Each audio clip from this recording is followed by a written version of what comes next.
All right, Max Robert White, welcome to Dead Talk, episode 2, where we are dissecting the song Loser. Loser, the studio version, came out on the Garcia album in 1972, so it was not a Grateful Dead track, I guess, as far as like publishing records go. Okay. It's a Garcia original, like solo. I didn't know Garcia was doing original solo stuff in 72. Isn't that when they were in Europe? This came out in 1972. Okay. It was, and they were only in Europe for the summer, so, Yeah. you know, I have no idea where the timeline laid That's out. cool. But I honestly just found the studio version, like, a couple days ago after we decided to talk about this song. I didn't think they had a studio version because I knew, like, Grateful Dead tracks pretty well. Yeah. But this is a Garcia. No, that's interesting. We, so before we start the episode, me and Noah, we listened to the studio version, or if they have a studio version, and we just try not to talk through it and kind of get vibed in. And this was the first time I heard the Loser one as well. I always am listening to a live version of Loser. Because that's like Grateful Dead recordings. Yeah, I think the main, I would say the main loser would probably be the Cornell. Is that The 77? I think Yeah. that's the main one that everyone kind of thinks is like That's the official best loser. That's like the official loser. Yeah, that's the one that I was introduced to, and I think that's on like most of the compilations or whatever, but an older head might steer me a different direction, but I think it was mainly like a live thing that people had to like go to shows and listen to. That's sick. It's an awesome song that starts as a ballad, kind of starts as this like funky backbeat. I feel like a cowboy when I listen to it. It's total cowboy. It's that Like- total, the animated walking Grateful Dead guy. Yeah, that my brother has tattooed on him. Yes. It's totally that style walk. My twin brother's got this, side note, sorry to interrupt you, Max, but my twin brother's got this cool tattoo that is a band around his leg that is Abbey Road, the Beatles walking on one side, and then they turn into the Grateful Dead dancing skeleton guys. That's who you're talking about, right? Yep. Because it's cool that tattoo. same, like if Yeah, you were it's cool. if you were at a like ba-da, ba-da-da, boom. It's like cut time. Yeah, like you're walking with your feet really big with and a slow with a six-shot fucking revolver huge hat. slinging. Yeah. Yep, big old cowboy hat. West Texas. It's that West Texas. Like outlaw kind of rock and roll. Yeah.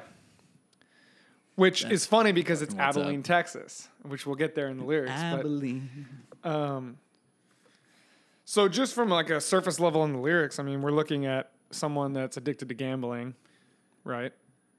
I have no idea what's right. Let's And he's a first loser. one. Let's see. If I had a gun for every ace I drawn. So So say that one out loud. So he's if I had a gun for every ace I've drawn, I could arm a town the size of Abilene. So he's Okay. saying he's lucky as shit, right? Because if you draw an ace, it's pretty lucky. Yep. Don't you push me to? I'm lucky. So he's and not a loser. Like right now he opens the song saying he's I'm not lucky a loser. and I'm in a bad mood is pretty much what I'm getting out of that. Don't push me because I'm moaning, moaning real low, and I'm only here for money.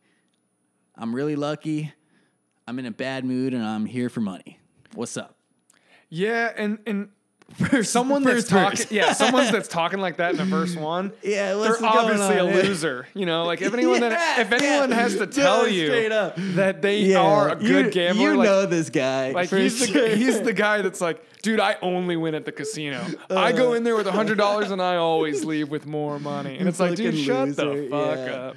It's like people who actually live like that don't talk about it. Yes. Or like, I guess. And it's funny because verse 2 starts with, all that I'm asking for is $10 gold. And I could pay you So back if with you're one good hand. So if he's you're clearly, so lucky. Why are you asking for money? because he's in the hole. Because for sure. He's not that he's lucky. in denial. So Yeah. it's pretty sarcastic, straight on.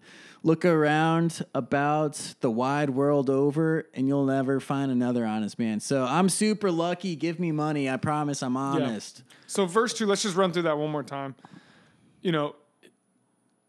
Now he's in that gambling, classic addict persuasion. I'm boasting my ego in verse 1, and now I'm kind of letting you in that I'm really not as good as I've talked about. And hey, And I need some money. If I could borrow some money, can I just borrow like man? $10? Can I use my charm to maybe get just one more good hand? I just got to get one more hand of poker, or because we're playing poker. There's a straight. That's awesome. So it goes in the chorus. So last fair deal in the country, last fair deal in the town. Put your gold money where your love is. So is this is that sarcastic too? Like it probably wasn't deal. It probably wasn't fair. So I think with it going to the major key right here, I think there's something. I think this is talking about like after the deal's like a third eye point of not third eye, like a third party point of view, like a bird's eye view, I guess, of the situation after it's done. And maybe it was fair, right? Like maybe he was This is him. Like, no, like I interpret it as the chorus. It switches that gear. We're in that beautiful G major that's just like vocal so harmonies, gospel-ish, and it's like, this is my last fair deal. Give me. I just persuaded all these people to give me money to bet because I got to pay for each hand. Fucking make sure that this hand is gonna bring me home, and put that gold money where your love is. Like, just. He's like looking up at the table. Like the table's here, he's gambling. He's like asking for just one good hand. And it kind of resolves as it bounces through those chords before you let my deal go down. So he's really asking, please just make everything good before my deal goes. Is he like praying? He's praying. This is the prayer of it because the dealer is putting out the cards. If this is Texas Hold'em, we can just assume it's a poker game. I don't know shit about poker. The cards are flipping. So with those 3 cards, the 2 cards that he has in his hands, this is that. Let me just get that. When the deal comes out, I can know if I win or not, or if I'm going to get close to winning. And then it goes right back to that somber. I really, apart from what we're interpreting what they meant, I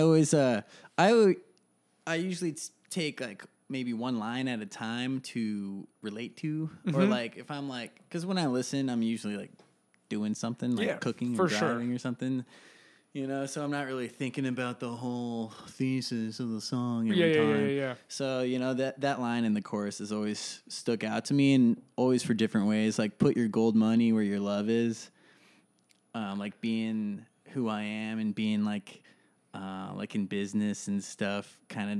I take it as like, just like invest in what you actually like, and like instead of like what's easy or something. Yeah. I don't know. I really like that line. I like Put that your too. Gold money where your love is. It's a happy line for a really darker song in the beginning of it. It is. So it's like putting your, if we take out the gambling aspect, it's like put your money where your heart is, where your baby, where you love. You're like, do what you like. Yeah. And that's why you're listening to us talk right now. Because I put my gold money where my love is. And I love the Grateful Dead, Max. I do too. Sorry. So, no, dude, you're fine. Let's keep on track. I appreciate it. So let's move into verse 3. And All it kind of goes right back into that. Don't you push me, baby, because I'm owning low. Which I just realized he used in the first verse. Yep. So he's refraining to that same thing again. As he's the moaning first low line. again. That's pretty sweet. I'm going to use that. Well, I know a little something you won't never know. And I love the way, that one's always like, like he's got a secret. Yeah. And don't drink. And in the secret is, he's got one in his hands, and don't you touch the hard liquor, just a cup of cold coffee. So this guy is like serious with his card games. He's like, don't drink. Right? Or is that too literal? It might be too literal because also the way he sings it, where it's like, don't you touch, he goes into a different headspace with the singing. It could almost be him like singing what people tell him to do because he is a drunk gambling man, and someone's telling him to just go drink coffee. Everyone's bragging and drinking that wine. Yep. But even I'm going to get up in the morning and go. It's classic cowboy, gambling town. Yeah, I'm going to do some shit, take some money and get out. And then I'm going to leave. Forever. Yeah, because everyone hates me in this town. Because I just took their money and gambled it away and maybe drank it. Yeah. I don't know. Everybody's bragging and drinking that wine. I can tell the Queen of Diamonds by the way she times. She shines. She shines.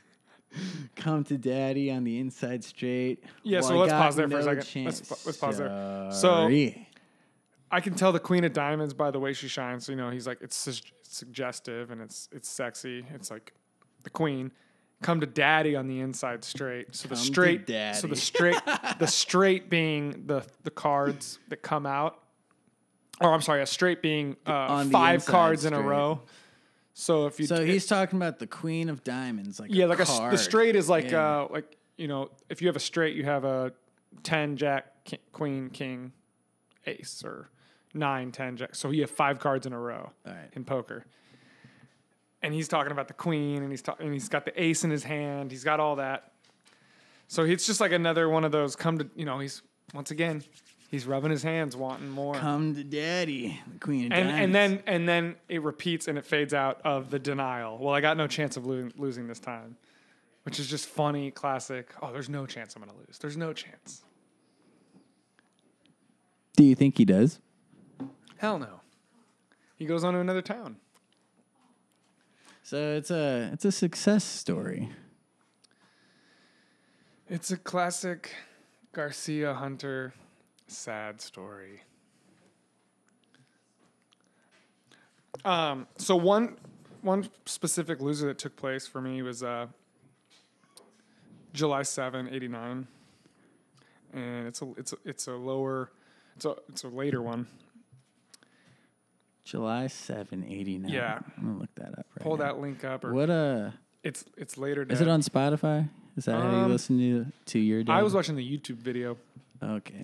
But what stuck out to me is how dialed in the pocket everyone was.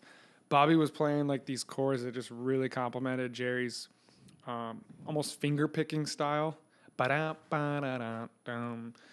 Very thumb popping and snapping on his guitar. And then it created this, what I wrote down was thunderstorms and clouds.